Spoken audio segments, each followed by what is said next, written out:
Եվ այսպես այսօր նշեցինք մեր սիրելի Դավիթ եղբոր ծնունդը, բայց մի քանի օր առաջ, երբ որ նշվում էր Դավիթ եղբոր ծնունդը, մի ուրիշ ավելի մեծ ծնունդ կար, որ ամբողջ աշխարհն էր նշում, ամբողջ քրիստոնյա աշխարհը, ով կարող է ասի։ Պենտեկոստեն, Սուրբ Հոգու գալստյան, այո, ես կասեի եկեղեցու ծնունդը, ժողովուրդ ջան, եկեղեցու ծնունդը։ Ինչ ենք ասում Պենտեկոստե կամ 50-ական կամ 50-րդ օրը, որովհետև Հիսուսի մահից եւ հարությունից հետո 50 օր հետո Սուրբ Հոգին եկավ, ինչպես որ խոստացվել էր, ինչպես որ Տերը խոստացել էր, որ ես գնալու եմ եւ ձեզ մենակ չեմ թողնելու եւ իմ հոգին եմ ուղարկելու, ինչպես որ Հովել մարգարեն էր խոսել, ինչպես որ շատ մարգարեներ էին խոսել, եւ առանց Սուրբ Հոգու եկեղեցին չէր ծնվի։ Գիտեք, 5 տակարանում, երբ որ օրենքը տրվեց Սինալերան գլխին, Սինալերան վրա, այդ ժամանակ 3000 հոգի տեղնուտեղը մեռան, որովհետև մեղանչեցին, որովհետև չսպասեցին մինչև Մովսեսը այդ օրենքը կբերեր եւ սկսեցին իրենք իրանց ձևով, իրենց պատկերացրած Աստծուն պաշտել։ Բայց երբ որ եկեղեցին ծնվեց, Պետրոսը քարոզեց եւ 3000 հոգի ապաշխարեցին։ Ուզում եմ հասկանանք օրենքի եւ շնորհքի տարբերությունը։ Թե եկեղեցու ծնունդով եւ եկեղեցի, երբ որ մենք ասում ենք, պետքա հասկանանք, որ քարի շինությունները չէ։ Եկեղեցին մենք ենք, որովհետեւ երբ որ ասում ենք Սուրբ Հոգին եկավ եւ բնակվեց նրանց մեջ, ովքեր հավատացին։ Սա կոչվում է փրկություն, փրկվել։ Ինչից ենք մենք փրկվում։ Կամ ինչից մենք պետքա փրկվենք։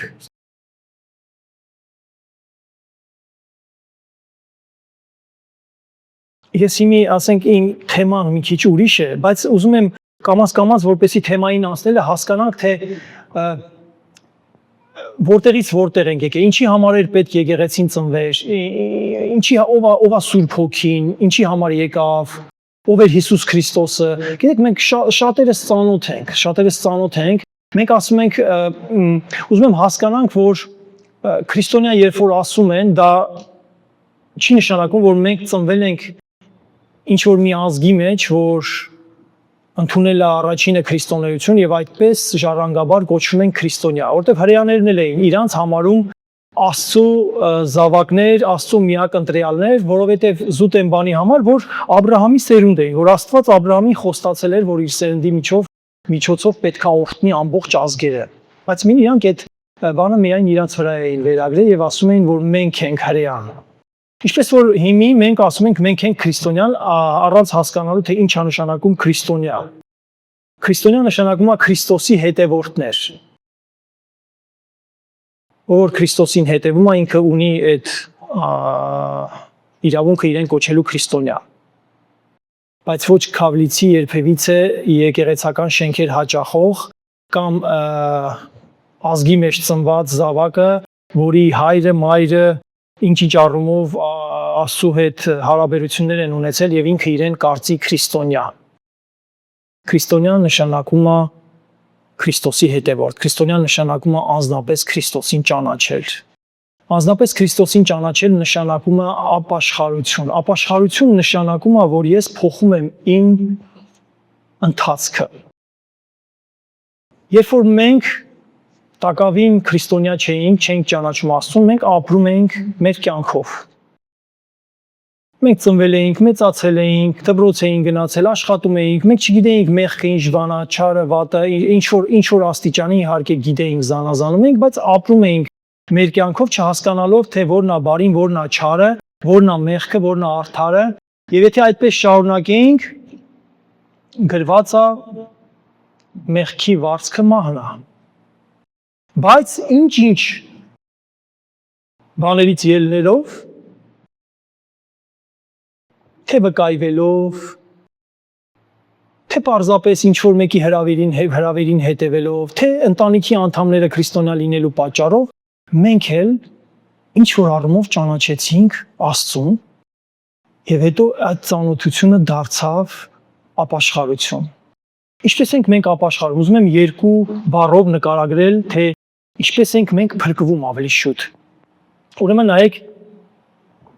ինչ է ասում Հռոմեացիս 10-րդ գլուխ 9-ից 10 համարները։ Որովհետև եթե բերանովդ Հիսուսին Տեր դավանես եւ սրտումդ հավատաս, թե Աստված հարություն տվեց նրան մեռելներից, կապրես կամ կփրկվես։ Քանզի սրտով հավատում ենք արդարանալու համար եւ բերանով դավանում ենք փրկվելու համար։ Էլի Հովանու 3:16-18, որովհետև Աստված այնպես սիրեց աշխարհը, որ իր միածին որդին տվեց, որ ամեն նրան հավատացողը չկորցի, ամեն նրան հավատացողը։ Բանալի բառը հավատացողը, ով որ նրան հավատա, ով որ որդուն հավատա, ով որ Քրիստոսին հավատա, չի կորչի, այլ հավիտենական կյանք կունենա, որովհետև Աստված իր որդին չուղարկեց աշխարհ, որ աշխարհը դատի։ Սա իր առաջին գալստյան համար Տերը եկավ ոչ որպես դատավոր, Տերը եկավ հեզ խոնար, չարչարվեց, տանջվեց, խաչի վրա մահացավ, երրորդ օրը հարություն առավ, որ այս սրան հավատալով սրտի մեջ եւ բերանով դավանալով մենք փրկվենք, բերանով դավանելով, բայց կա նաեւ Տիրոջ երկրորդ գալուստը, որ հեշտ կապ չունի առաջին գալստյան հետ, երկրորդ անգամ Տերը գալու է արդեն դատելու բոլոր նրանց, ովքեր լսեցին ու չընդունեցին։ Հռոմեացիս 8-ը հետևյալն ասում. Ուրեմն հիմա դատապարտություն չկա Հիսուս Քրիստոսում լինողների համար, որ մարմնավորապես չեն վարվում, այլ հոգևորապես։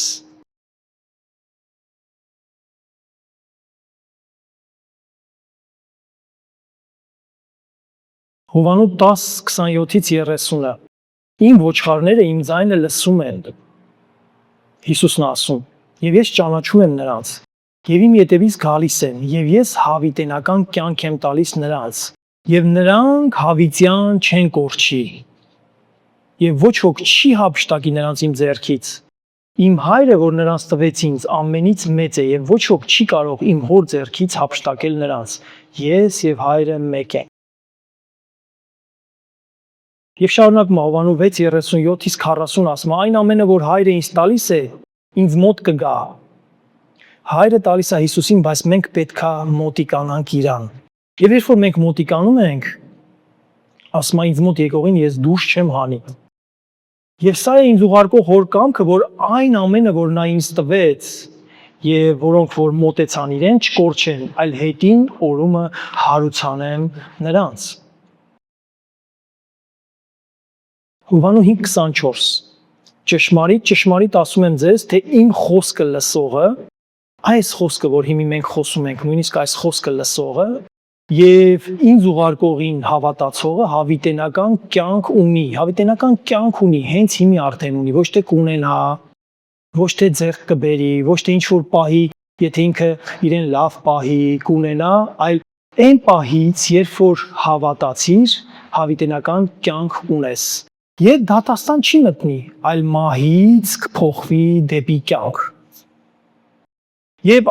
առաջի Հովանու 5:13-ը այս բաները գրեցի ձեզ Աստծո որդու անունին հավատացյալներիդ, որ գիտենաք, թե հավիտենական կյանք ունեք, էլի նորից ունեք ներկա ժամանակով, հենց այն պահից, երբ որ ասում է Աստծո որդու անունին հավատացիք, որ գիտենաք, թե հավիտենական կյանք ունեք։ Գիտեք, այս ամեն ինչը ես ասեցի, որ մեզ մոտ հստակ պատկերացում ձևավորվի, թե ինչա կոչվում փրկություն, թե ինչպես ենք այն ձեռք բերում, եւ արդյոք դա ապագայի հարց է, թե դա փոփոխական է, մեկնաբանությունները հասկանալը թողնում եմ ձեզ վրա, ինձ թվում է ամեն ինչ պարզ էր։ Եվ այսպես, երբ որ մարդը ապաշխարում է, փրկվում է, գալիս է մի հաջորդ փուլ իր կյանքում։ Դա է սրբությունը։ Որովհետև առաջին Թեսաղոնիկեցիս 4:3-ը հետևյալն է ասում, որովհետև սա է Աստծո կամքը, ձեր սրբությունը, Այսինքն Աստծո ընդհանուր կամքը փրկված հավատացյալի համար սուրբ լինելն է։ Մենք խոսելու ենք, թե ինչ նշանակում սուրբ լինել, ինչպես ենք ձեռք բերում սրբությունը եւ ինչ հանգամանքներում։ Ուրեմն Ղևտացիս 19-րդ գլուխ 2-րդ համարն էլ հետեւյալն ասում. 5 կտակարանից արդեն սա. Դուք սուրբ եղեք, որովհետև ես, ձեր Եհովա Աստվածը, սուրբ եմ։ Եվ հետո բազում համարներ կա։ Երբ որ առաքյալը ասում է սուրբ եղեք, ինչպես որ Աստված է սուրբ, որովհետև ինքը սուրբ լինելով մեր անսրբությունը չի հանդուրժում։ Բայց մենք գիտենք, որ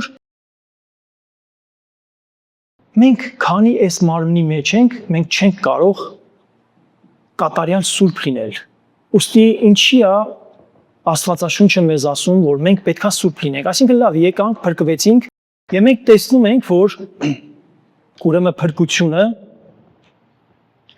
երբ որ կարդում ենք Եփեսացիս 2-րդ գլուխ 8-րդ համարը, տեսնում ենք, թե ինչպես ենք փրկվում։ Գրված է, որովհետև շնորհքով եք փրկված հավատքի միջոցով, եւ սա ձեզանից չի, այլ պարգևն է Աստծո։ Ոչ էլ ձեր գործերից, որպեսզի ոչ ոք չպարծենա։ Ուրեմն սա մեր փրկությունը ձրի պարգև է։ Մենք ոչ մի բան չենք անում այն վաստակելու համար։ Մի բան միայն հավատում ենք։ Հավատում ենք, որ այս կյանքից հետո կա դատաստան։ Եթե մենք այս կյանքի ընթացքում միջև մեր մահանալը ճիշտ ընտրություն չկատարեցինք, այսինքն մեր հավատքը չդրեցինք Հիսուս Քրիստոսի վրա, այն պահից, երբ որ մահացանք, մեկ ակնթարթալներով մեր աչքերը բացելու ենք եւ տեսնելու ենք Աստծուն։ Եվ այն ժամանակ տեղի ունենալու ճամփաբաժանը, եթե հավատացել ես, գրված է Աստծո ներկայության մեջ կլինես, եթե չես հավատացել, կընկնես այնտեղ, որտեղ ի սկզբանե Տերը պատրաստել էր իր հրեշտակների համար, որն է դժոխքը, ամպստամ հրեշտակների համար։ Եվ այսպես հարցը նրանում է, թե մենք ոչ մի բան չենք անում, որպեսզի փրկվենք, որովհետև նշված է, որ եթե մեր գործերից լիներ, արդարությունից լիներ, մենք ինչ որ մի բան անեինք, որպեսզի փրկվեինք, դա կլիներ, որ համենայն դեպս դա լրիվ հակապատկերը կլիներ Աստծո խոսքի։ Բայց ինչ վերաբերվում է սրբությանը, նայեք ինչ ասում սրբության մասին, Փիլիպպեցիս 2:12-14-ը։ Ահով եւ դողով դուք ձեր փրկության համար աշխատեք եւ ամեն ինչ արեք առանց տրտնջալու։ Եթե փրկությունը ձրի պարգև է, ձրի պարգևը գիտեք, չէ՞, ինչ որ մեկը գալիս է եւ ձեզ ինչ որ մի բան է տալիս։ Եվ դուք վերցնում եք այն, դուք ոչ մի բան չեք արել, պարզապես վերցնում եք այն հավատքով։ Բայց տեսնում ենք, որ սրբությունը ինքը աշխատանք է պահանջում։ Եթե մեկը ձրի է, մյուսը աշխատանք է պահանջում։ Նայեք ինչ ասում, ուրեմն Պողոս առաքյալը առաջի Կորինթացիս 9:27 համարում ասում է.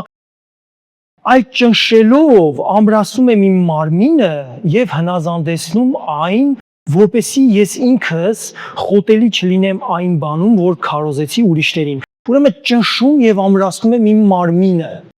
աշխատում եմ իմ մարմնի վրա, կարգապահություն եմ, ուրեմն կարգապահության եմ մատնում իմ մարմինը, որպեսզի սրբության կյանք ապրեմ, որովհետեւ փրկությունը ստացանք, բայց սրբությունը հանգիստ վիճակ չի։ Պետք է մեր մարմինը սովորի վարժվի սուրբ կյանք ապրելուն, մեղքից հեռու մնալու։ Մարմինը ասում է, ես ուզում եմ քնեմ առավոտը, նամանավանդ իմ գործը սկսում է ժամը 8-ին։ Բայց հոգին ասում է, աղոթք կա։ Եկեղեցին կանգնած է, վերկած աղոթի։ Սա կարգապահություն է։ Մարմինը ասում է, ես չեմ ուզում գնամ գործի, լավ արևոտ օրա ուզում եմ նստեմ իմ ժաղդինում, ոնց որ ասում են, եւ խորոված ուտեմ։ Սա մարմինն է ասում, սա ցանկությունն է ասում։ Բայց հոգին ասում է, չէ, իրար հետ հավաքվելը մեկտեղ մի թողեք, գնա եկեղեցի։ Եվ միշտ այս պայքարը կա հոգու եւ մարմնի։ Հռոմեացիս 7:18-25-ը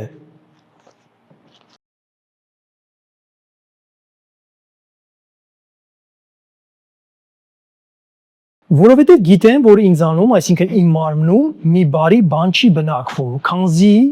Կամենալը կա իմ մոտը, բայց բարին անելը չեմ գտնում։ Կամենում եմ անեմ, կամենում եմ առավոտը վեր կենամ աղոթեմ, կամենում եմ եկեղեցի գամ, կամենում եմ Կիրակի եկեղեցի գամ, կամենում եմ բարի գործեր անեմ, կամենում եմ մեղքից հրաժարվեմ, բայց չեմ կարող, ասում հոգին հոժարա, բայց մարմինը տկար։ Քանզի ոչ թե բարին, որ կամենում եմ, անում եմ, այլ չարը, որ չեմ կամենում, այն եմ անում։ Ուրեմն, եթե այն, որ չեմ կամենում ես, այն եմ անում, էլ ես չեմ անում այն, բայց ինձանում բնակված մեղքը։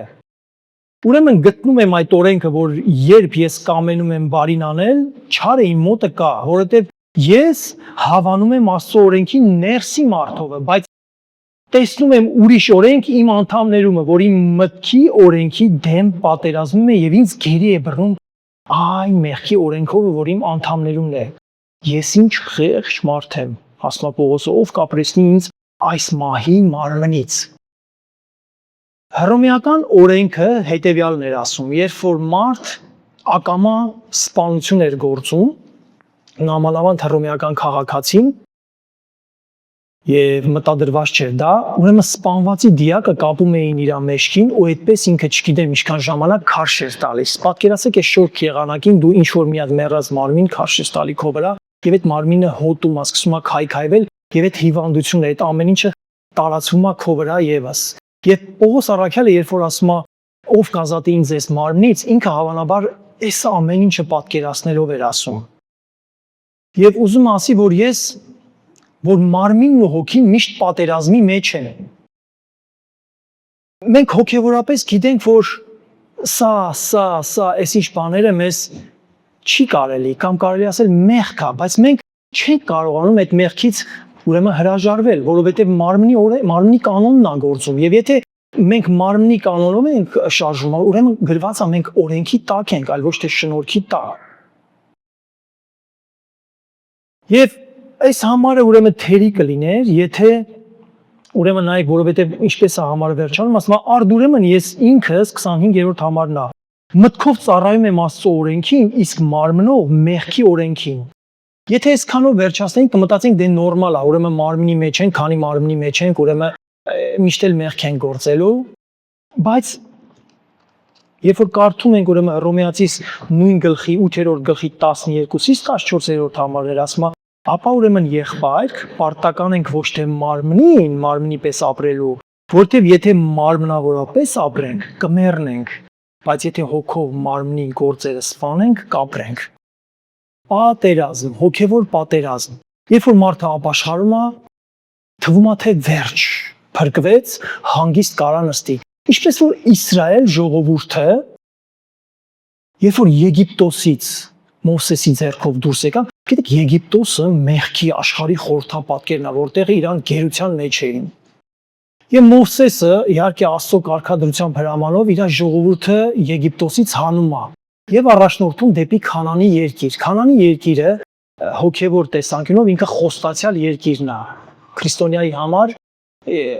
ես այդքան էլ համաձայն չեմ, որ ասում են երկինք մտնելը, որտեղ տեսնում ենք, որ Քանանի երկիր մտնելը, այո, Եգիպտոսից մեղքից ազատվեցին, եկան խոստացյալ երկիր մտան, բայց հանգիստ չարան։ Տեսնում ենք, որ սկսվեց պատերազմի հետևից, նվաճելով թշնամիներին, որոնք բնակվում էին այդ երկրում։ Նույնն էլ մենք, հոգևորներս, երբ որ մտնում ենք խոստացյալ երկիր, երբ որ ապաշխարում ենք, մտնում ենք Քրիստոսի մեջ, մի ոտով մտնում ենք արքայության մեջ, կամ արքայությունը գալիս է մեր սրտերի մեջ, մեր կյանքը նոր սկսում է, մեր անխաղաղ կյանքը սկսում է, որտեղ Քրիստոս ասաց, ես չեկա ձեզ խաղաղ կյանք խոստանալու, այլ պատերազմներ, կռիվներ։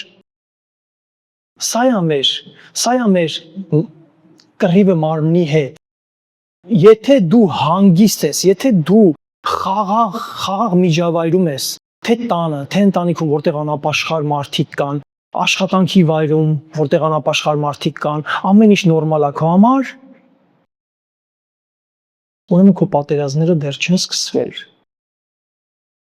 Ուրեմն Հիսուսի ասաց, եթե աշխարհը ատեց ինձ, ուրեմն ձեզ էլ կատի։ Եթե աշխարհը ձեզ չի ատում, ուրեմն ինչ որ մի բան այն չի։ Ուրեմն դրան հետո կանդրադառնանք ինչու ուրեմն։ Բայց հիմա ուզում եմ նայեք լավ լուր հայտնել։ բացի նրանից, որ մենք միշտ պատերազմի մեջ ենք, մարմին եւ հոգի պատերազմի մեջ ենք, ուզում եմ ասել, թե ինչու մենք կարող ենք չափել մեր, արդյոք մենք որպես քրիստոնյաներ կան տարիներով ապաշխարած մարդիկ, մեկն էլ ասենք ես, ինչպես ես կարող եմ իմանալ, թե արդյոք ես Աստծուն հաճելի սրբության կյանքով ապրում եմ, թե չէ, որտեվ ես ինքս չեմ կարող իմանալ, արդյոք ես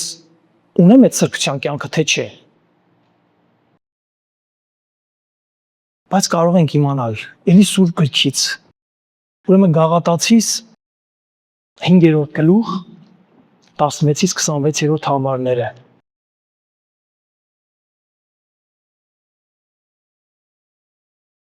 Բայց ասում եմ հոգով գնացեք եւ մարմնի ցանկությունները չեք կատարի, որովհետեւ մարմինը ցանկանում է հոգուն հակառակ։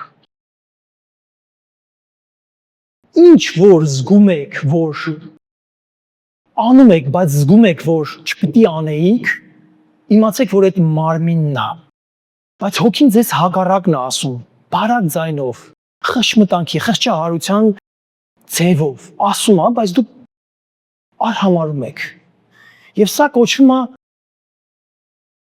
մարմնավորապես վարվել։ Հոգուն տեղ չտալ, մարմնին տեղ։ Սա կարելի է ասել նորմալ է։ Նորմալ է այն առումով ելնելով Հռոմեացիս 6-7 գլուխներից, բայց լինելով Պենտեկոստեի հոգին ունեցող քրիստոնյաներ, որ Հիսուսը ինքը ասեց, այն հոգին, որ իմ մեջ է, նույնը տալիս եմ ձեզ։ Լսեք, սիրելիներս, եթե այդ հոգին մեր մեջ է բնակվում, ինչպես մենք կարող ենք ասել, անկարող եմ ես անելու կամ ենթարկվելու կամ հաղթելու իմ մարմնի։ Անհնար է դա։ Անհնար է։ Գիտեք ինչի անհնար, որտեվ մեղքին դիմադրել չկարողանալը ոչ թե սուրբ հոգու պակասությունն է, այլ մարդու կամքի բավարար չլինելը։ Կամք չունենք պարզապես, Աստվածաշունչը ասում է մահվան չափ դեմ կանգնիր մեղքին կամ հակառակվիր, հնազանդվիր Աստծուն, հակառակվիր սատանային եւ կփախչի նա քեզանից։ Հակառակվիր սատանային, հակառակվիր այդ մտքերին, մարմինը չի ուզում, հոգի չի ուզում, լսի հոգուն, միշտ հոգուն լսիր։ Եվ այսպես ինչպես իմանանք, արդյոք մենք նախ եւ առաջ ավելի խիստ եմ ասում, արդյոք մենք փրկված ենք թե չէ։ Որտեւ այո, մենք բազում համարներ կարդացինք եւ տեսանք, թե հավատքի միջոցով մենք փրկվում ենք եւ դա մեր գործերից չի, այլ Աստծո ձրի պարգևն է։ Բայց ինչպես իմանանք, արդյոք մեր ապաշխարությունը իրական է, որովհետեւ նայում ենք ու մեր կյանքում ոչ մի բան չի փոխվում։ Տարիներով գալիս ենք եկեղեցի, տարիներով Աստծո խոսքը լսում ենք, դուրս են գալի եկեղեցուց դուրս, եթե ինչ-որ մեկը հարցնի ինչի մասն էր, այլ լավ քարոզ էր։ Երկու բառով ասա, մոռացա, չգիտեմ։ Աստծո մասին։ Էսա մեր իրականությունը ցավոք սրտի սիրելիներս, բայց Տերը ասում է, այն հոգին, որ իմ մեջ է, որն ինձ հարություն տվեց, այդ նույն հոգին էլ ձեր մեջ է, այդ նույն հոգից ձեր մեջ եմ դրել։ Տերը իր երկրային կյանքը, ուրեմն երկրի վրա Աստված, գիտենք, երկու բնույթ ուներ, մարդկային եւ աստվածային։ Եվ Տերը եկավ կատարյալ կյանքով ապրելու ու ցույց տալու, որ դա հնարավոր է։ Եթե մենք ասենք, որ դա հնարավոր չի, որտեղ նա Աստված էր, մենք սխալվում ենք, որտեղ աստվածային բնույթը նա փակել էր։ Որտեղ ասում է Աստծուն հավասար լինելը հափշտակություն չհամարեց, այլ մարդու կերպարանք առավ եւ մարդու նման չարչարվեց։ Գեթսեմանի այգիում այնքան ծանր էր իր տառապանքը, որ սկսեց հունգուր իր լացի ու արցունքի միջոցով արյուն հոսալ։ Դա նշանակում է իր մազանոթները այդ ճնշումից պատրվել էին, դա բժշկական տերմին էլ ունի։ Այդ աստիճանի, որ ինքը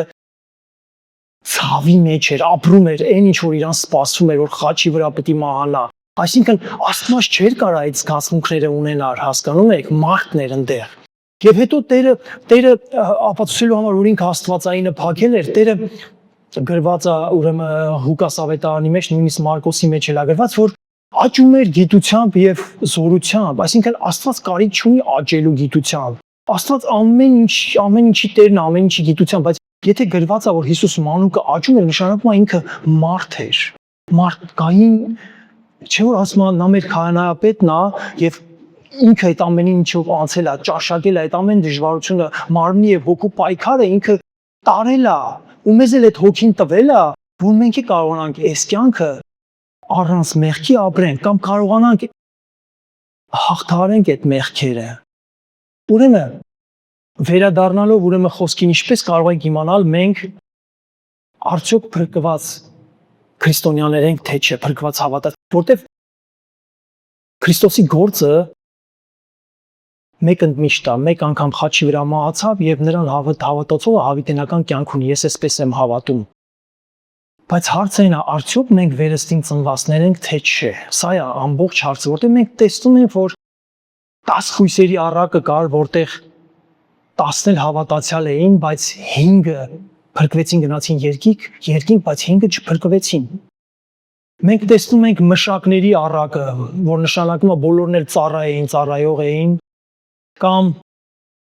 նրանք ովքեր եկան Հիսուսին ասեցին, բայց Տեր, չէ՞ որ քո համար այսքան բան արեցինք, բժշկություններ արեցինք, դևեր հանեցինք եւ այլն քո համար արեցինք։ Այսինքն սա անհավատ մարդու մասին չի խոսքը, հավատացյալ մարդու մասին է խոսքը, որ ծառայող հրաշքներ անող նույնիսկ քրիստոնյա է, բայց Տերը ասում է, ձեզ չեմ ճանաչում, որովհետեւ դուք չեք ապաշխարել, ճշմարիտ չունեք ապաշխարություն։ Չկա ձեր մեջ այդ սրբության կյանքը, չկա այդ հաղորդակցությունը, չկա այդ ինձ կպած լինելը, որտեղ Տերը ասեց կկտրվեք եւ դենք գցվեք, եթե ինձ կպած չլինեք, որտեղ միայնակ ճյուղը այն հավատացյալը, որ Քրիստոսի մարմնին կպած չի, կամ Քրիստոսին ինքնին, որտեղ Քրիստոսին կպած լինել նշանակում է նաև իր մարմնին կպած լիներ, որտեղ մենք մարմինն ենք։ Եկեղեցի երբ որ ասում ենք մենք ենք եկեղեցին, այս մարմինը ամեն մեկը ստեղ նստած եւ ամեն մեկից մեջ Սուրբ Հոգին է բնակվում, Սուրբ Հոգու տաճար ենք մենք։ Եվ ինչպես հասկանանք, որ ուրեմն փրկված ենք թե չէ։ Հակոբոս առաքյալը շատ լավ բան է ասում այն։ Ասում է հավատն առանց գործերի մեռած է։ Այսինքն մենք հավատում ենք Աստծուն, մենք մտածում ենք փրկված ենք գործերը։ Եթե դու ասում ես ես փրկված հավատացյալ եմ եւ գործ չունես, ես կսկսեմ կասկածել։ Եթե դու ասում ես փրկված ես, բայց պտուղ չունես, ես կսկսեմ կասկածել, որովհետեւ անհնարին է փրկված հավատացյալը պտուղ չունենա։ Եթե պտուղ չունեք, Տերը անիծեց թզենուն, որը պտուղ չուներ։ Այս ամեն ինչը Աստվածաշնչի հոգին է, հասկանում եք։ Անպտուղ հավատացյալ չի ունում։ Մենք պետքա պտուղ բերենք, բայց պտուղ բերելը սենց չի լինում զոռելով։ Երբ որ կպած ես, ինքնին պտուղը լինում է։ Գաղատացիս 5-րդ գլուխ 16-ից 26։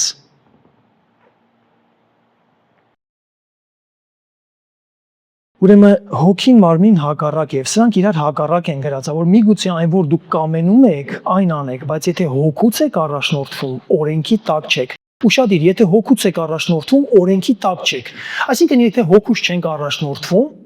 օրենքի տակ ենք։ Իսկ եթե օրենքի տակ ենք, ուրեմն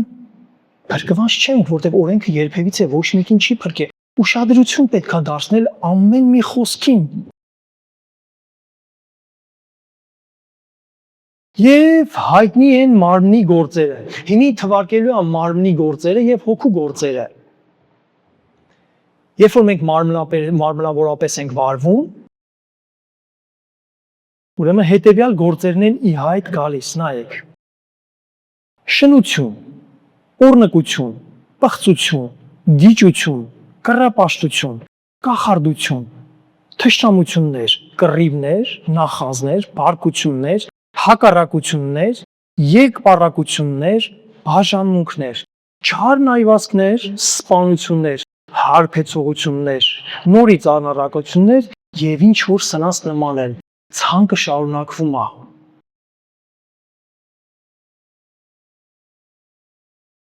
Եվ շարունակում ասում է, այսպիսի բաներ գործողները Աստծո արքայությունը չեն ժառանգի։